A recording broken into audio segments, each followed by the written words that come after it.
Kanika Chaudhary, Mumbai, quoting from the Tao teaching of Lao Tzu, chapter 79.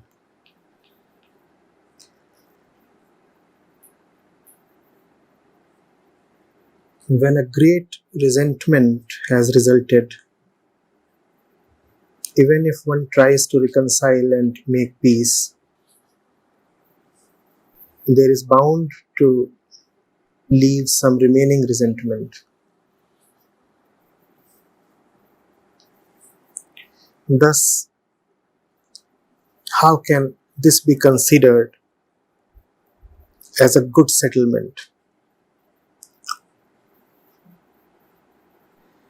Therefore, a saint cultivates himself with introspection and self-discipline without blaming others for faults. This is like the ancient custom which acts by holding on to the left part of the tally as a debtor that demands nothing from others. Hence, a person of virtue acts as if he were the debtor.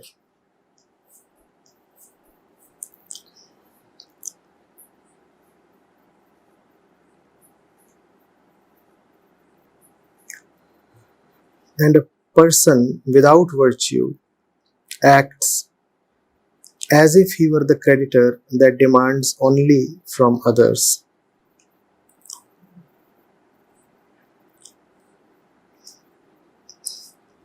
The Tao of Nature is impersonal, which makes no exception to anyone. It always assists those who are kind and virtuous. Question is, Acharyaji, in the above verses, great resentments once resulted are bound to leave some resentment in spite of the reconciliation. This is what happens in my personal life. There is always a residue. Further, it's said that a person with virtue acts as if he were the debtor. How can I develop myself to be a person of virtue and act as if I were the debtor? Deepest gratitude.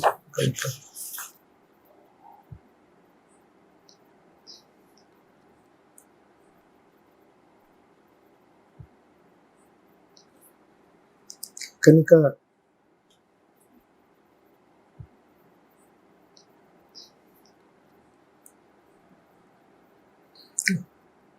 this is the way of gratefulness.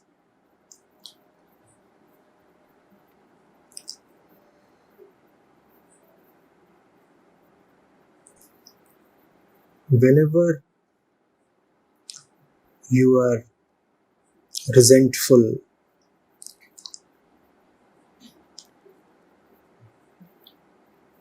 or revengeful,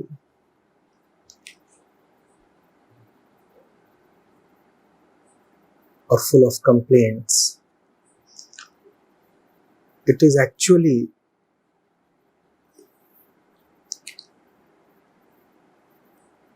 the source of existence you are bitter against. It is just that you can never really directly, personally approach or confront the source of existence.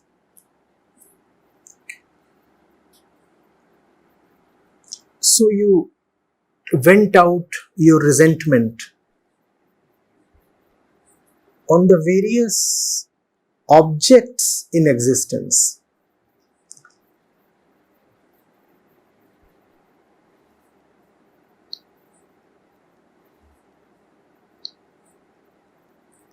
You're not really angry on those miscellaneous little objects.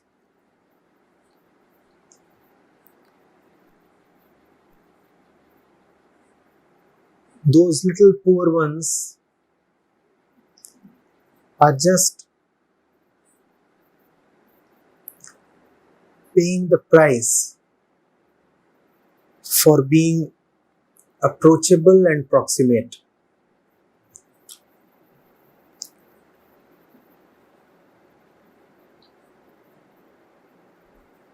Two,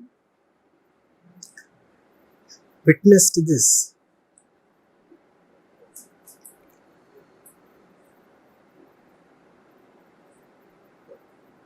The day has not really been smooth for you. All kinds of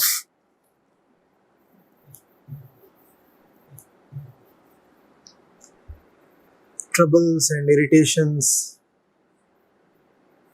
have been besetting you.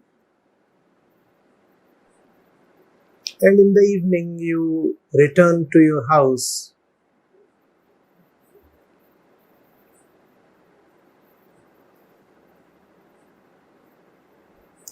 and lash out on your mother, on your sister, on your friend, on whosoever is available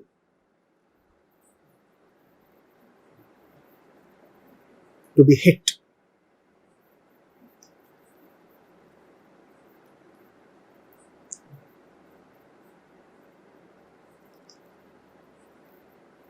That does not mean that the one who got hit was the culprit. In fact, he becomes the culprit because he got hit. Please appreciate this. His only fault, or at least his major fault, is that he is available to be hit. The rest of the universe, it's too distant, too big, too powerful, too indifferent, and also too spiteful to be hit.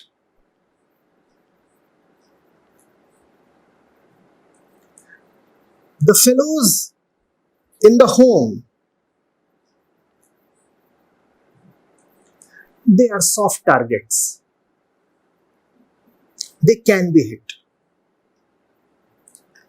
Remember that your grudge is against much of what existence served you throughout the day. But you cannot lash out at everyone. Can you? You don't easily slap your boss.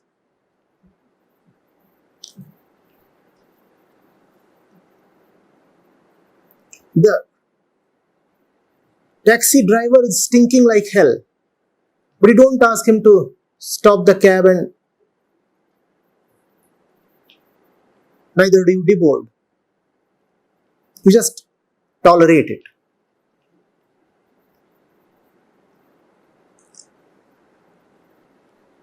There's traffic on the road, and the road is ill-maintained, and it hurts your back when the equally ill-maintained vehicle with its bland tires meets the holes and bumps on the road.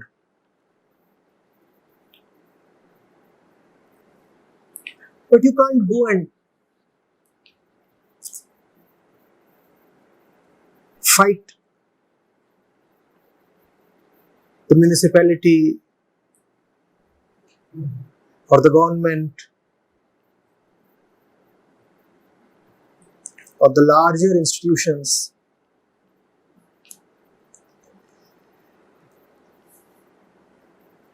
So you come back and you find that your maid has still not finished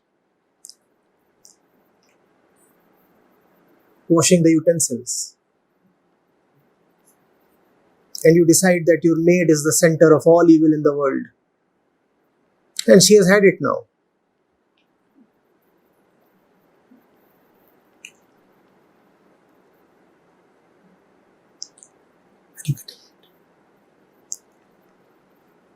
And once you have started your acrid conversation,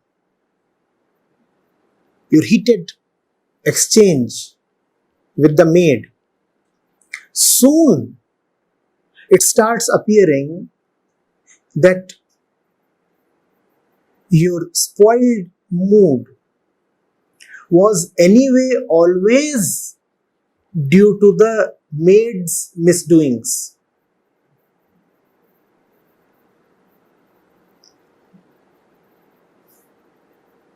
You actually start feeling that the maid with her misdeeds has ruined your day. That's not the way it really is. There are dozens of, hundreds of people you are actually annoyed with. You can't name each of them, let alone vent yourself out on each of them.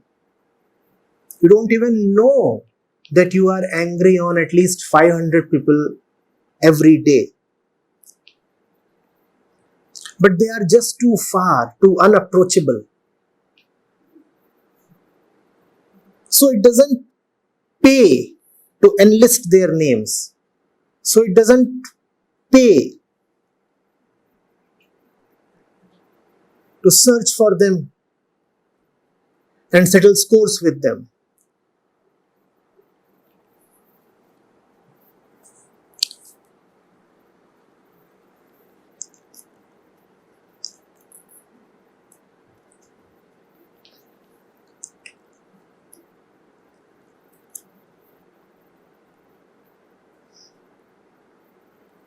When we are sore,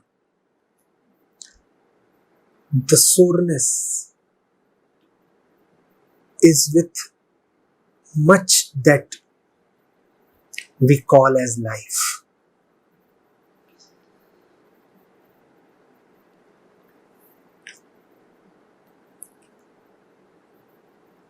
We love to unnecessarily, rather conveniently,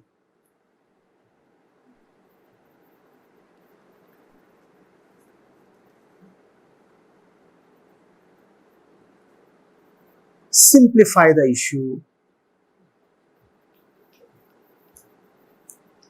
and declare one or two or five persons or objects or events or situations as the cause of our turbulence, our annoyance.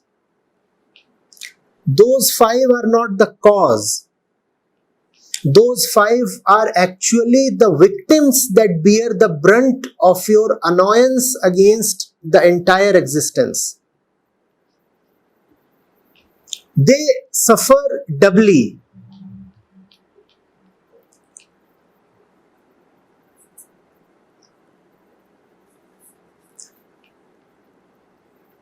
Are you getting it?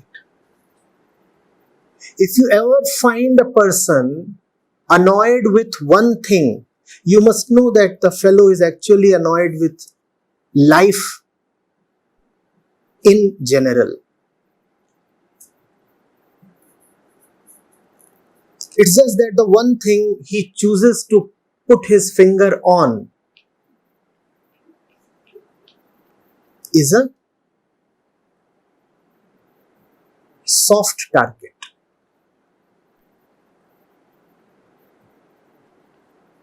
And it is too much to complain against the universe in general. One looks like a fool. You have gone to the police station and lodging an FIR against the universe.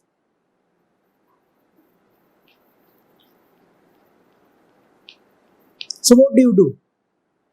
You pick an element in the universe to hold your grudge against. That is convenient and lawful, no?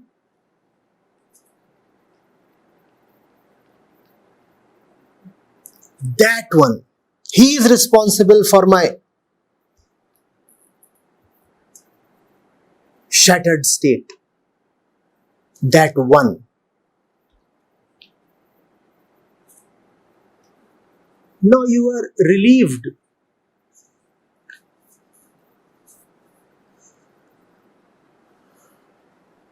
of declaring that you are actually fighting a mighty battle, that you are actually up against life itself, the universe itself. But that's the state of each one of us. We may keep asserting that we do not like A or B. The fact is, we do not like the alphabet itself, we hate the whole of dictionary.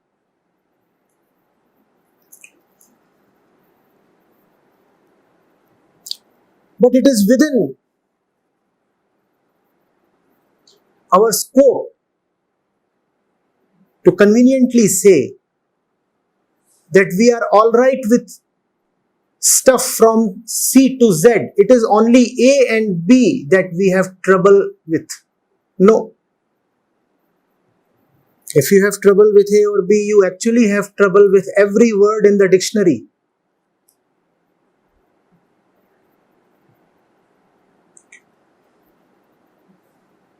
But that would be too much to declare. You would become an absolute minority. The entire universe on one side and you alone on the other. That would be, a bit too much to handle. So let's find out the maid. Where is she? And send her to the firing squad. She is the one who is responsible for all the catastrophes. If you can eliminate her, I tell you, the average global temperature would fall by 2 degrees centigrade within the next 24 hours.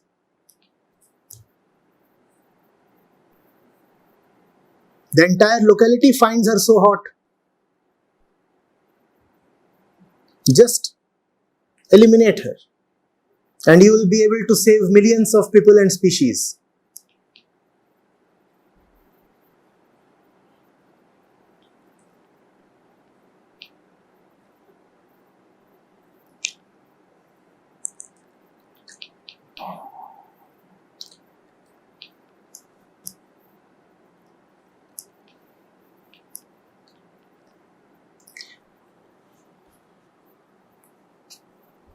Kanika, just say, we are troubled. Never say, we are troubled because of A. Your troubles are not due to A. They have no reason, really. And if you want to ascribe a reason to them, let the reason be either you or God.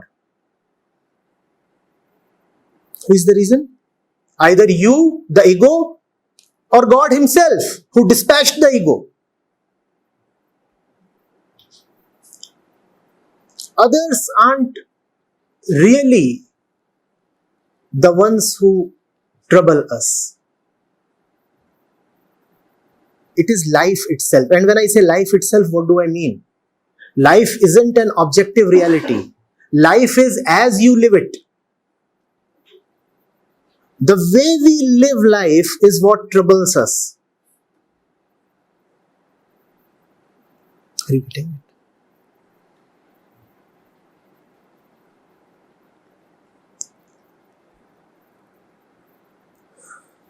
Lao Tzu says, the man of virtue lives as the perpetual debtor, as someone who has been receiving and receiving, and therefore he is very, very ingratiated.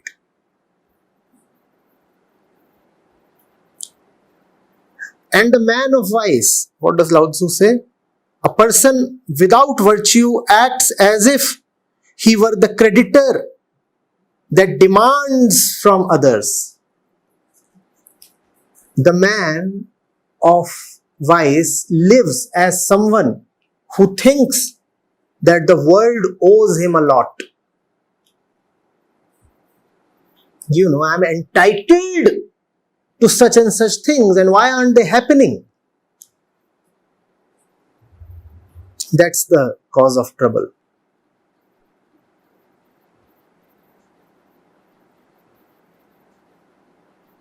What did you think I just said?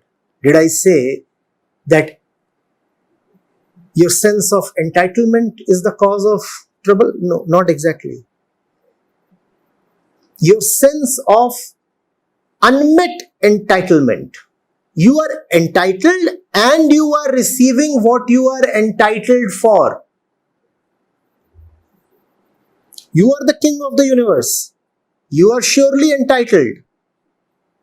But because you are the king of the universe, you also are getting what you deserve and what you ordain, what you ask for.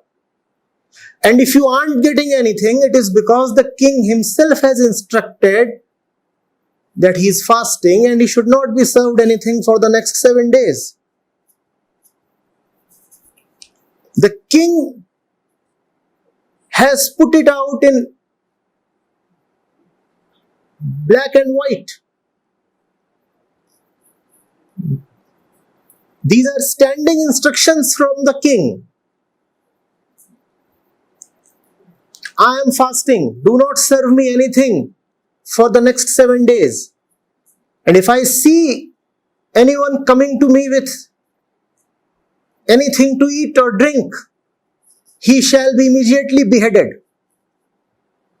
And now, come the 4th day of the fast,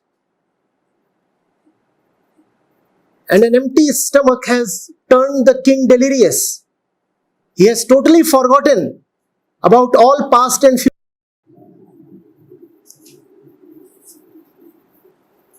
Samadhi has come just too soon, on the 4th day itself. He hardly remembers that it's he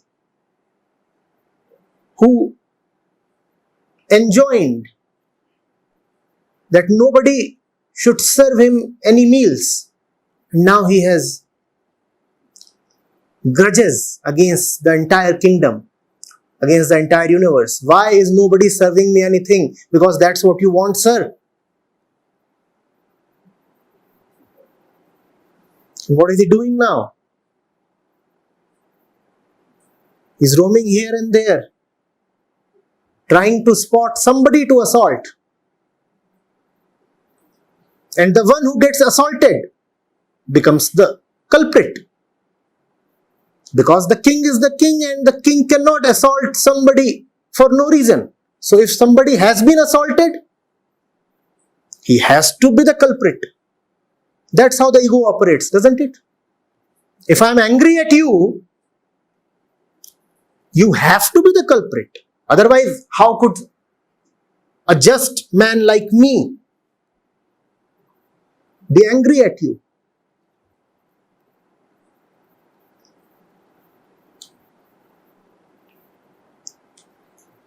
You are both entitled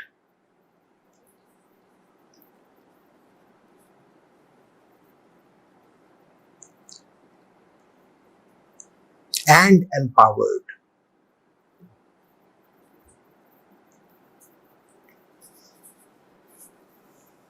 You have rights and powers both. You are the maker of your condition. I'm not saying you are the maker of conditions. I'm saying you are the decider of your condition. Please get the difference. When I say you are the king of the universe, I do not mean that you decide when the sun will rise and how much the waves will rise. You do not decide how the moon and the tides will behave. You are the king of the universe because you decide who you are.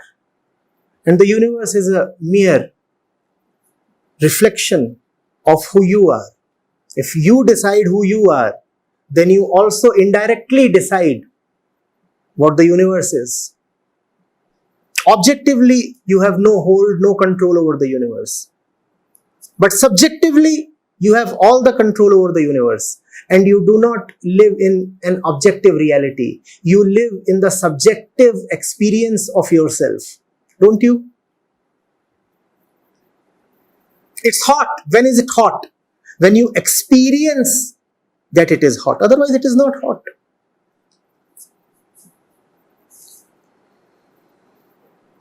Otherwise, hot is just a word. Does it mean anything to you? Is it suffering to you? Spirituality deals with the matter of human suffering. If something is just news, if something is just an objective fact, it cannot be a spiritual concern. It is your subjective suffering that is the concern of all spirituality.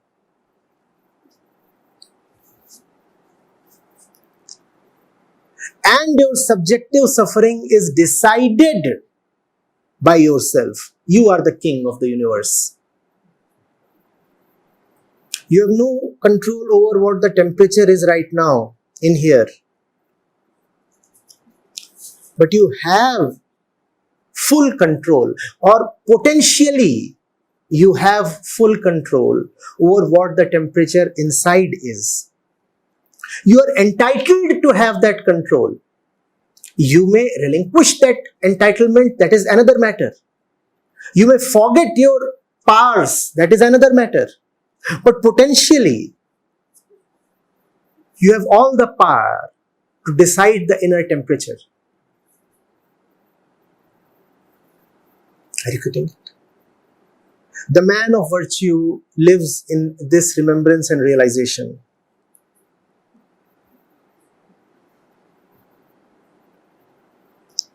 And then there is a great upsurge of gratefulness.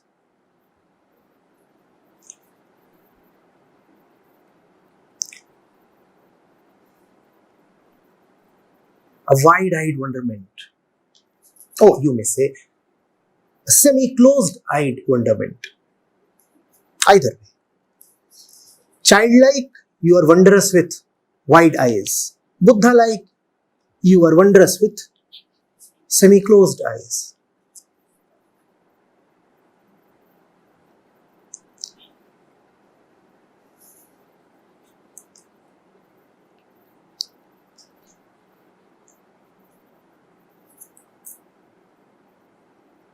Even in the worst of conditions, he knows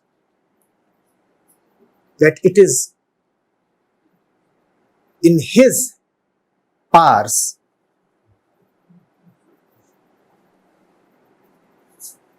to call the condition as good or bad. And he really relishes that power. You may even say that in adverse conditions, he relishes that power even more. He says, see, seemingly the conditions are so bad, and yet only I know that there is nothing bad within. Oh, I am so grateful. Please turn on the heat. And then the contrast between the external heat and the inner glacier will be even more stark, and then I'll be even more grateful.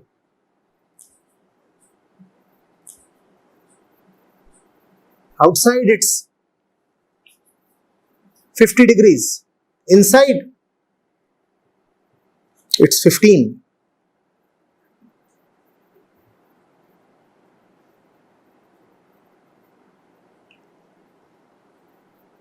Oh, I'm so grateful.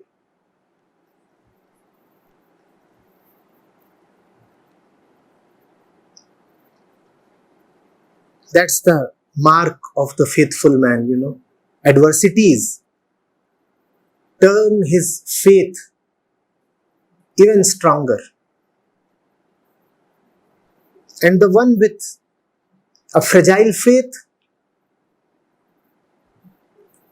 he is broken open by calamities.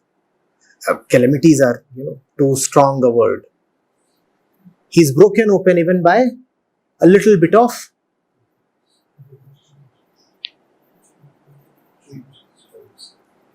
usual adversities of life. The normal rough and tumble of life.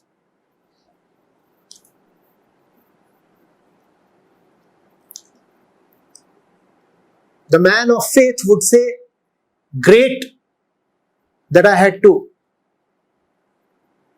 face challenges. They cemented my faith further. The man of little faith would say, oh, I had so much faith. Yet this villainous existence destroyed me. Faith itself is a dirty word. Of what use was faith to me? I had infinite faith. And yet, it proved of no avail.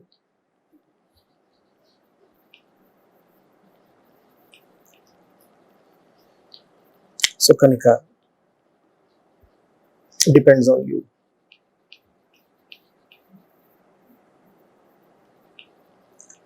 You are the queen.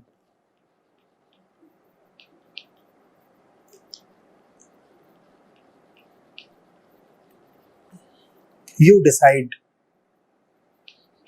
how the universe within you would operate.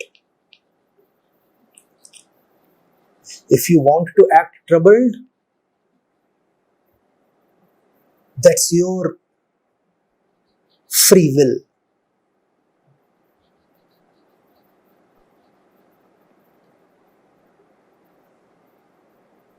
When you do act troubled, remember that that's what you want. That's not what you are being forced to do. That's what you want.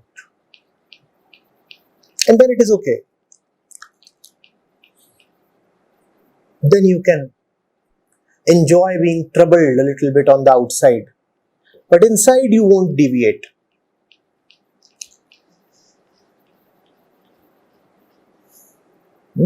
Like a refrigerator, Like an insulator.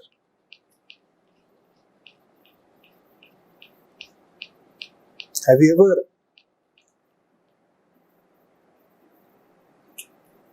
experienced an insulated vessel? A refrigerator rather is a good example. When it is hot, then how is the outer surface of the refrigerator?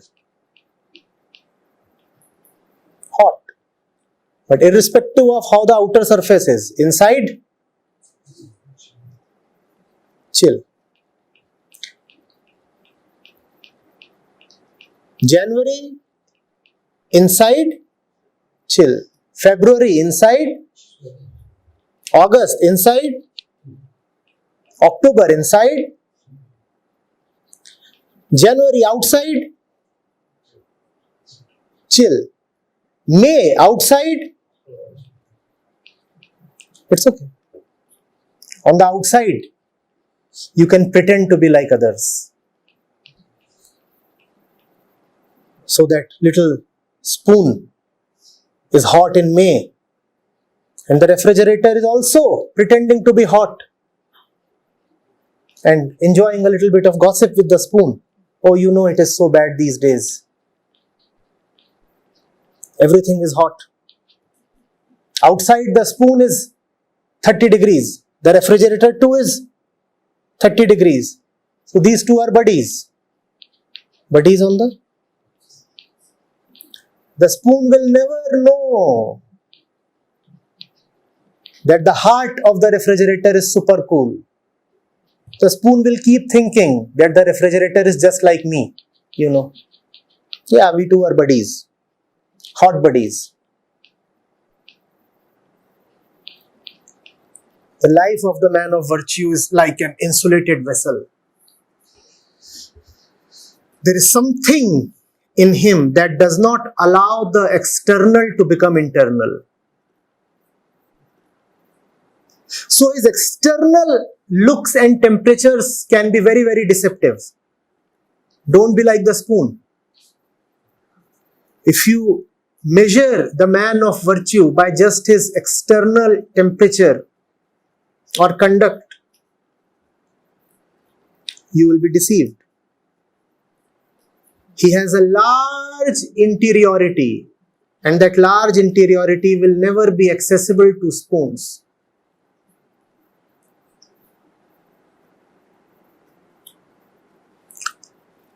They will never come to know what it means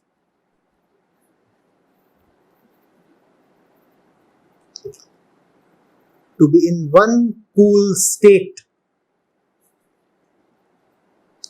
unexceptionally, like the heart of a glacier.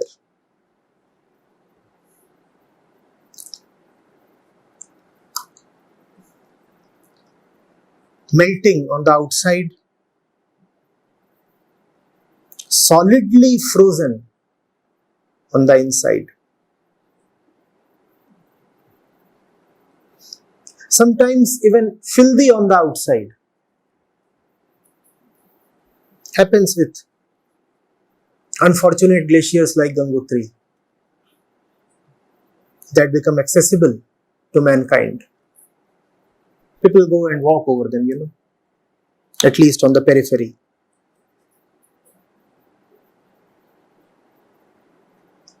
And the ice is spoiled. You can look at the ice and say, this has been touched by man. But the heart remains Ganga-like always. Man will never have access to that.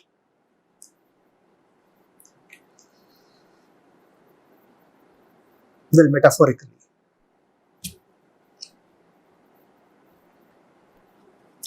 A saint cultivates himself with introspection and self-discipline without blaming others for faults.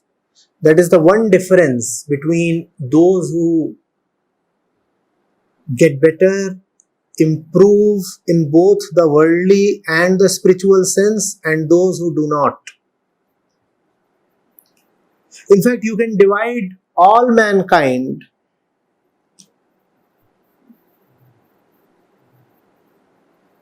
into these two halves. You could say there are only two kinds of people. One who look at themselves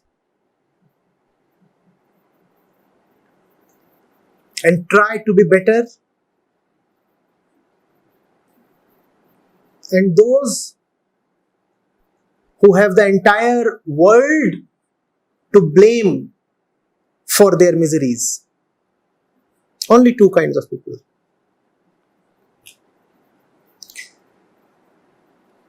The first kind,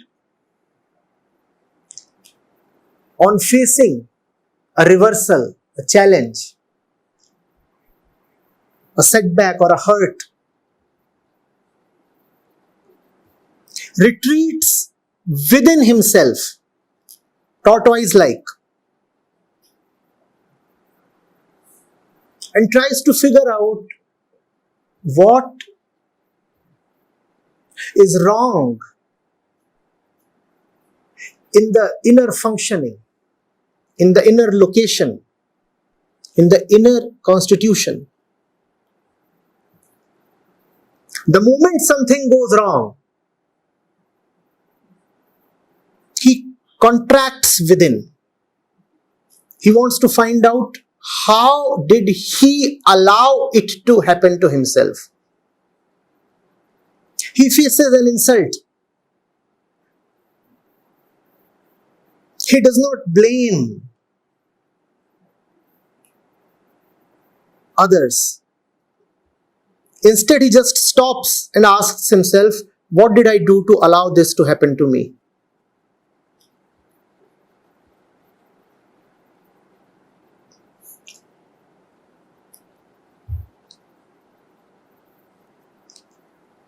He stumbles upon a stone. He does not kick the stone away. He pauses and reflects and asks, why did I not see the stone?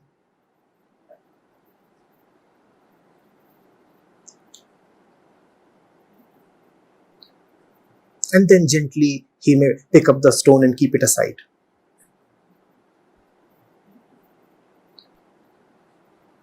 A loss in any sense, inner or outer, would turn him even more introspective, even more meditative.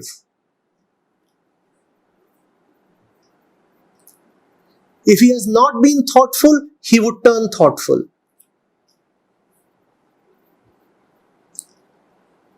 If he has been thoughtful, then his thought would go silent.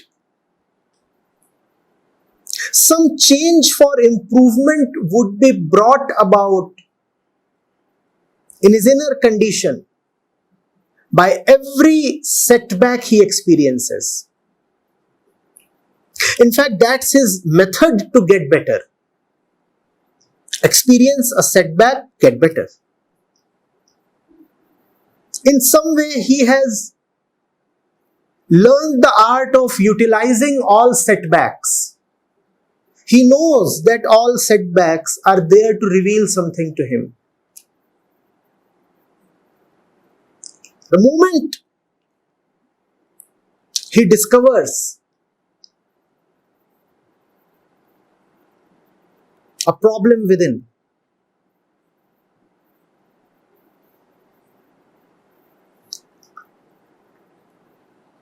he almost cheers up.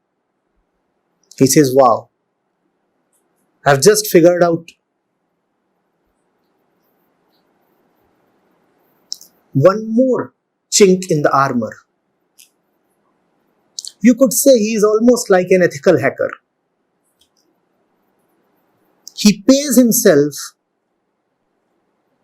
to figure out his own inner bugs. And the moment an inner bug is caught, he celebrates. Wow.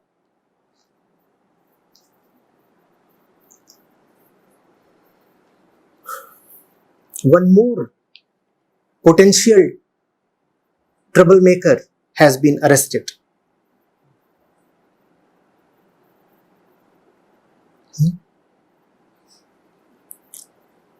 In law, we call it preventive detention. Arrest him before he makes trouble. At least arrest him after he has made trouble. What's the point in letting him remain at large and blaming this and that?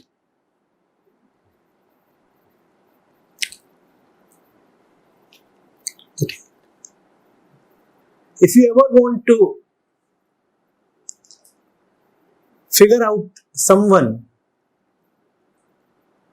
who will never really get better, just see who is very quick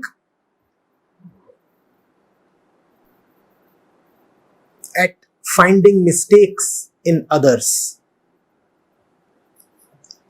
The tendency to find mistakes in others, to point fingers at others, is itself a great indicator of the quality of the person you are. If you really relish seeing others' deficiencies, then you are someone who would always remain in the mediocre realms of life. Because if you look at others' deficiencies, you will always have enough deficiencies to look at. And that enough will fill your stomach. You will say, he has so many deficiencies, he has so many weaknesses, he has so many shortcomings. I am better than them. Now, if I am better than them, what is the need to improve?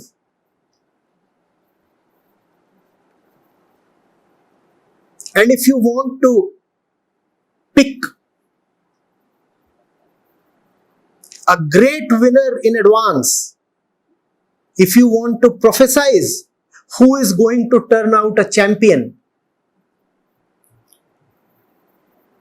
then put your finger on someone who finds no pleasure in listing others' faults. He is going to be a champion. He is already a champion.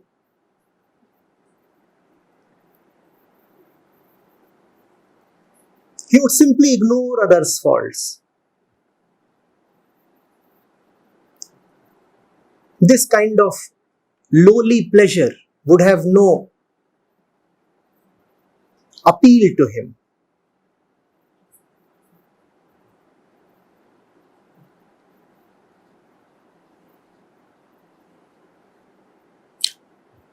We all are seekers of pleasure, aren't we?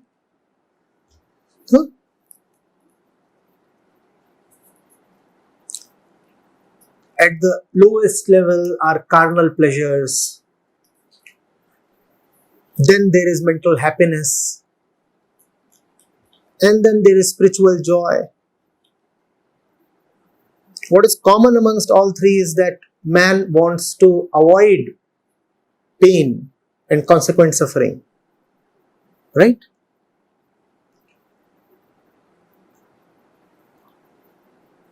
If you are someone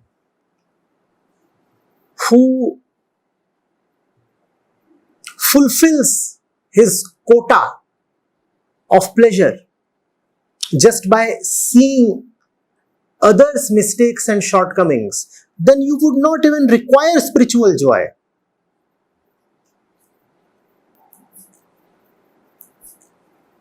What you want, you are easily getting just by looking at others. So the one who wants to excel in life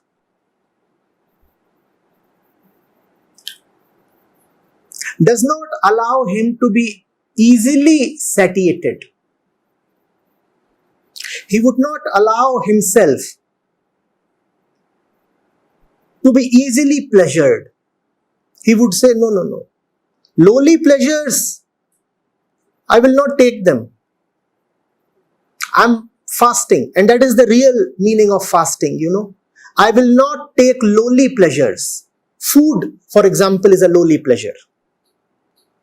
That is also the real meaning of brahmacharya. I will not take lowly pleasures. I will aim for the highest joy. Because if I fill my stomach with rubbish, I will be left with no space to enjoy the great delicacies of the Atma.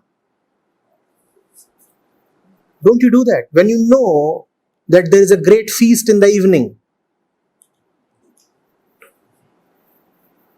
do you fill yourself up all through the day? No.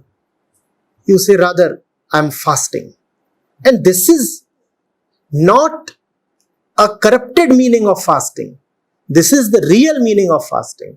I reject the small, the lowly, so that I am in a state to accept the great. This is brahmacharya.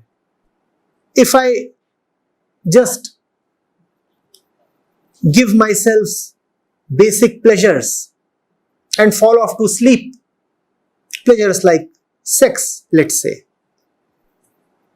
then will I be awake to receive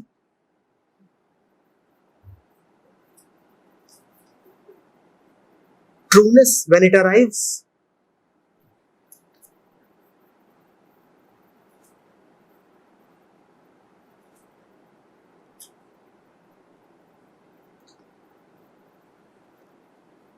The one hungry for inner success will not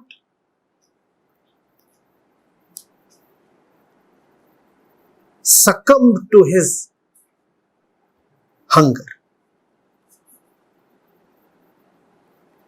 What happens when you succumb to your hunger? You eat just anything that you can spot. Does it not happen? This is the rule. When you are hungry, it's a great sign. Stay hungry. Because hunger would make you receptive. Hunger has opened you up. Now you really want to take something in. Hunger has turned you fertile. Now something can be sown in you. Hunger has created an empty space. Now something can enter that empty space. When you are hungry, don't succumb to your hunger. Hunger is a wonderful thing. Allow it to reach a height. Allow it to reach the right object that can fulfill it. If you are hungry for company, just don't latch on to the first person you find available. Allow your hunger to ripen. Your hunger will get you the right candidate.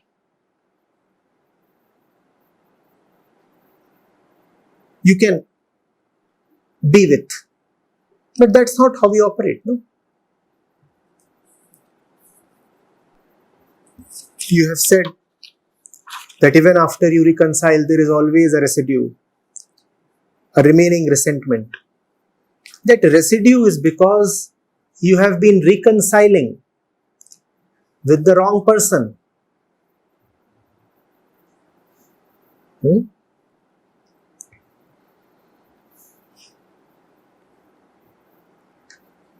The elephant trampled your house, and then you caught the mouse, blamed it, and reconciled with it. Now the poor mouse finds it a relief that finally there is some reconciliation. Otherwise it was afraid it would be sent to the gallows. But you know very well that it is not the mouse that has trampled your house. So even after you have made peace with the mouse, how will you find peace? There would always remain a residual dissatisfaction, because you know that you have been making peace with the wrong one. You have been reconciling with the wrong one.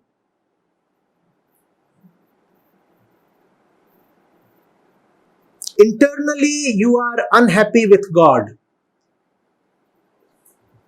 Externally, you may fight with your neighbor or your husband or your son or somebody. Even after the external quarrel is settled, the internal one is still raging. How will then a residue not remain? It would certainly be there. If you want to really fight Kanika, fight with God. He is an accomplished wrestler and he loves to wrestle with kids.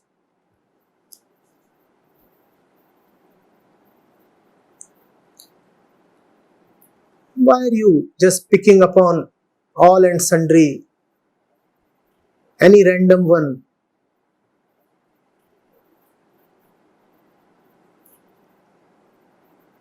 And settling scores.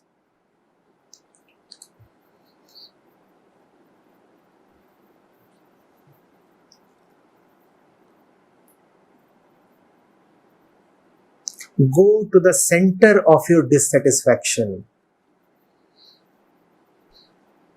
Only there you will find the key to satisfaction. At the center, you are dissatisfied with your very being. At the center, everyone is dissatisfied with the person he or she is. And this dissatisfaction manifests itself in the form of the various miscellaneous quarrels that we helplessly enter into.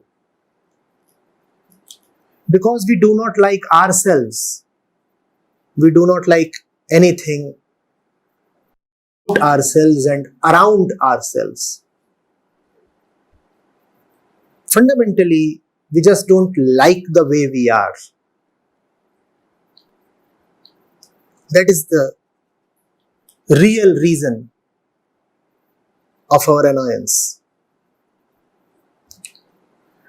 And when you don't like the way you are, you have only one entity to be unhappy with. You are really unhappy with God.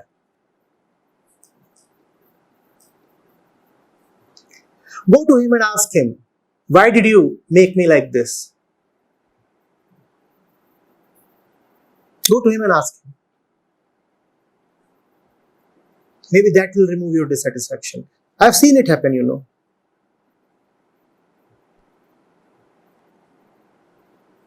There was a man who was totally unhappy with his life. And he had genuine reasons for his grouse. One, he could not see anything. He could not see anything.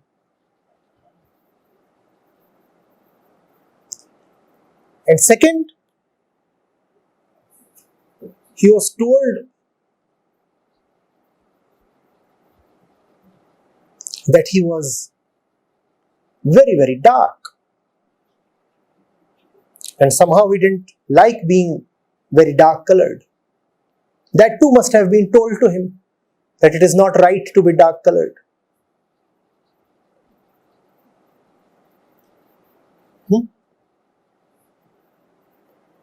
And he was very dissatisfied with his life, very dissatisfied.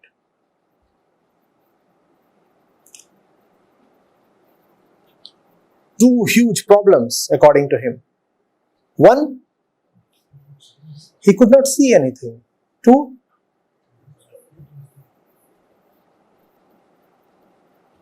he would quarrel and argue with all and sundry. He was constantly in all kinds of altercations. He grew a loner. He started living in a dark cave. He started living in a dark cave. Then somebody told him one day, why don't you directly complain to the sun god? He is the source of all existence. He is the source of all energy, all movement, all light, all darkness.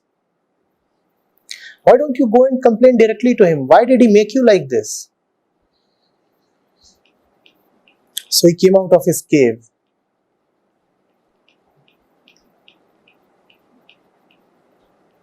And went to sun.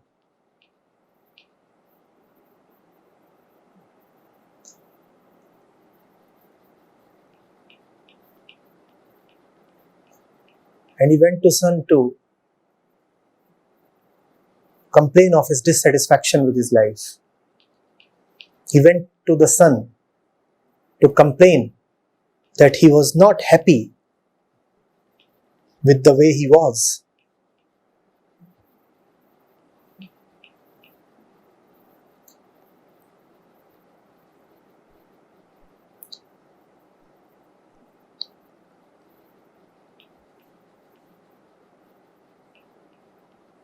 Standing in the sun, he found he had no reasons left to complain.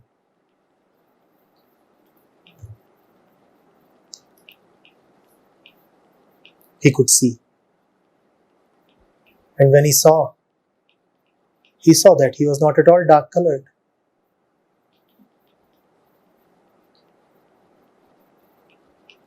Even if you go close to the sun to complain, you have at least gone close. And then you will see. The darkness you find yourself shrouded in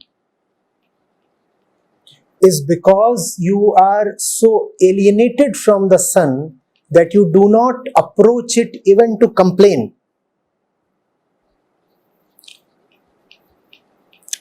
This kind of an alienation we have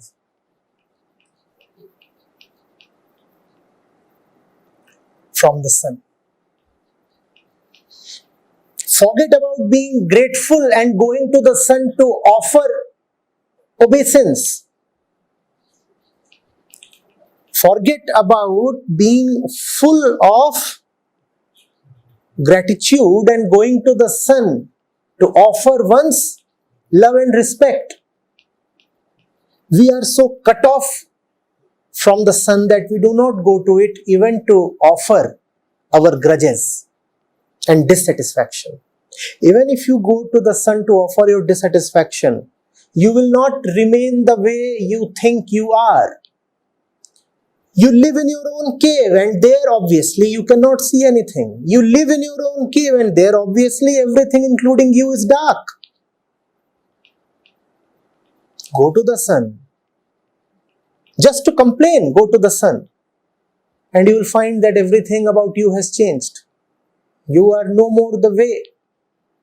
You have taken yourself to be always.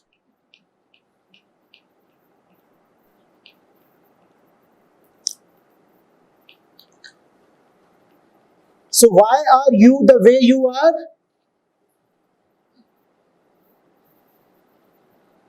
Because you are away from the one you are.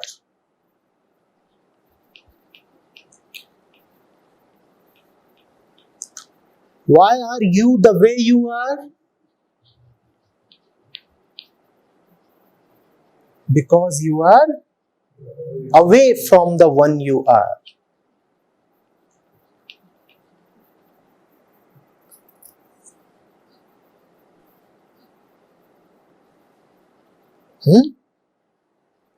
Forget about real affinity.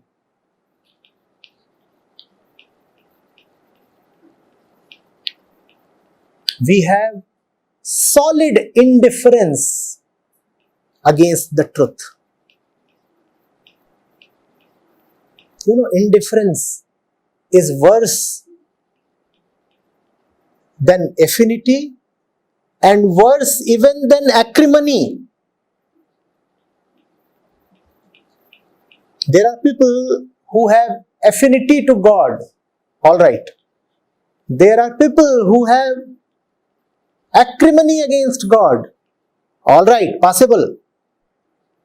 But there is the vast majority that is simply indifferent to God. These are the ones who continue to live in their caves forever.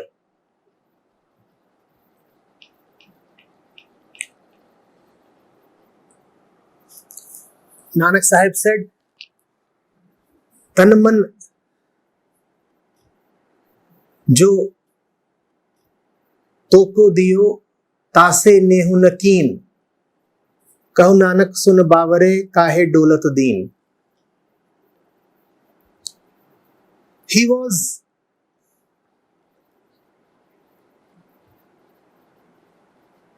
enjoining us to love the one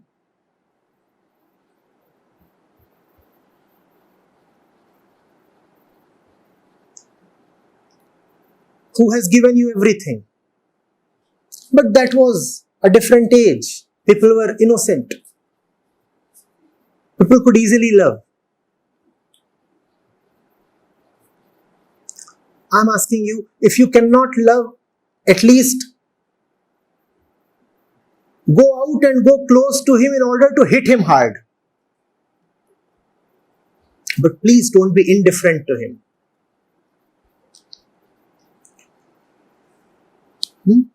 It is impossible for us to love God. Such are the times. Long back, one of my videos was published with the title, "You will not be able to love a Buddha." In fact, you love someone, rest assured he cannot be a Buddha.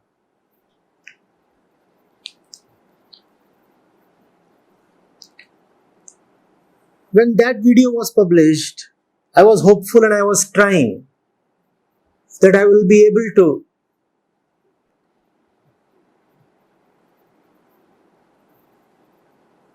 kindle some love in man's heart for a Buddha. Time has told me that the age we live in is the age of stark lovelessness. Oh, there is a lot of love in the air. But that's the worst, lowly, basal kind of love. So now I ask people to hate God. If you can't love him, hate him properly, hate him deeply. But please, please don't be indifferent.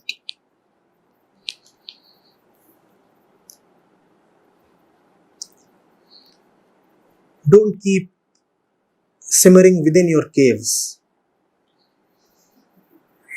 Don't keep finding easy and soft targets to blame and assault.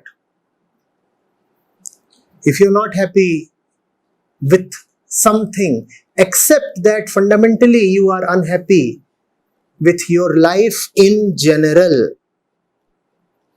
It's just that you cannot fight all the time with everybody. Therefore, you pick upon a few suitable ones to fight at a time.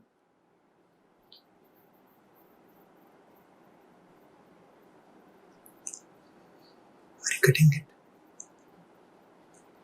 It's a great question to ask. Why am I like this? But you'll be able to ask this only if, first of all, you are humble enough to admit that you deeply despise the one you are.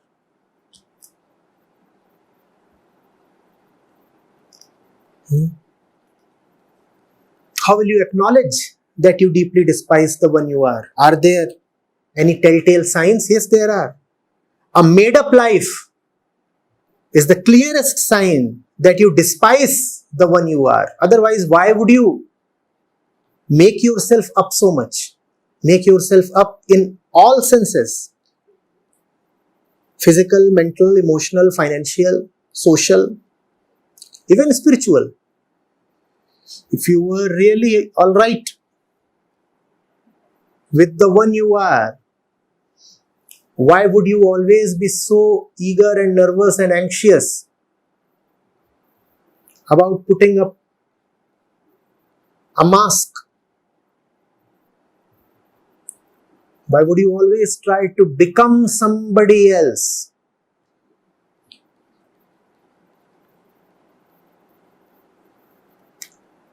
And then there is something worse than trying to become somebody else. There are people who say we are not happy with one mask, so we are trying to become somebody else by putting on another mask. And a new category of people is slowly becoming even more dominant in the popular conversation. It is a category that says, this mask is my real face, this is who I am. And I'll assert the one who I am. They say, oh, take me as I am, love me as I am. They say, express yourself, be who you are. And when they say be who you are, they are actually referring to the mask. Very stoutly, very confidently, these kind of people dominate the popular narrative.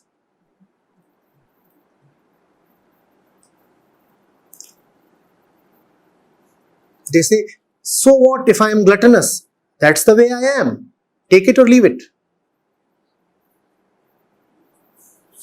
Please, don't judge me. Please, no holier than thou sermons.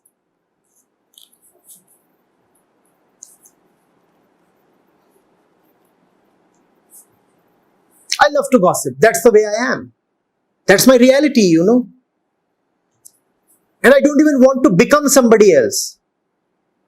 Now the saints have always taught that becoming is a disease.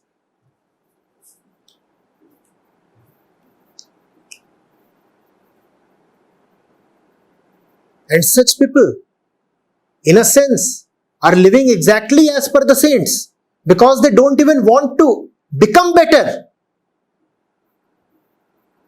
They say we are all right as we are. We are wallowing in filth. And that's how we are. We don't even want to come out. We don't even want to become anybody else.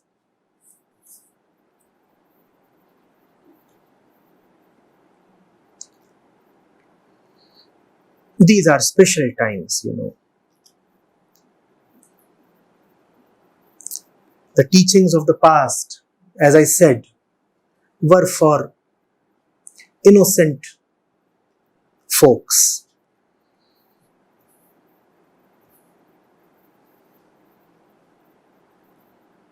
Pre-information, pre-industrial age. Simple folks of the countryside. They were the ones the saints were talking to. Simple things could be said. Now is the time of the convoluted.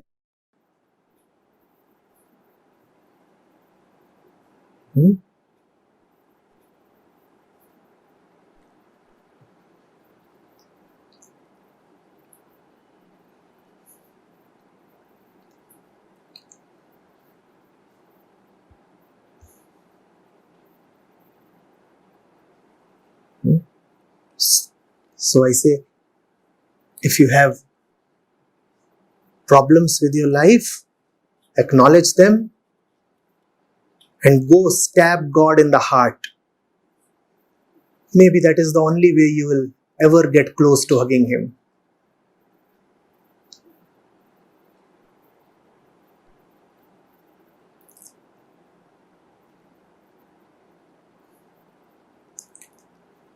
The man of past would go and roll at God's feet.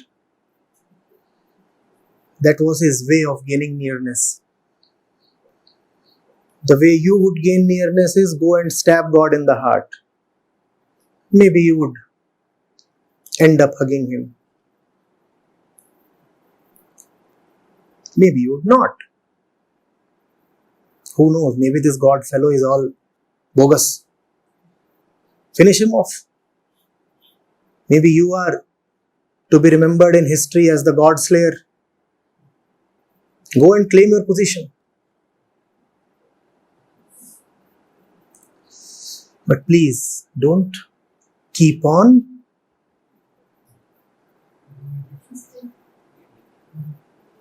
living contained in your stinking inner cave.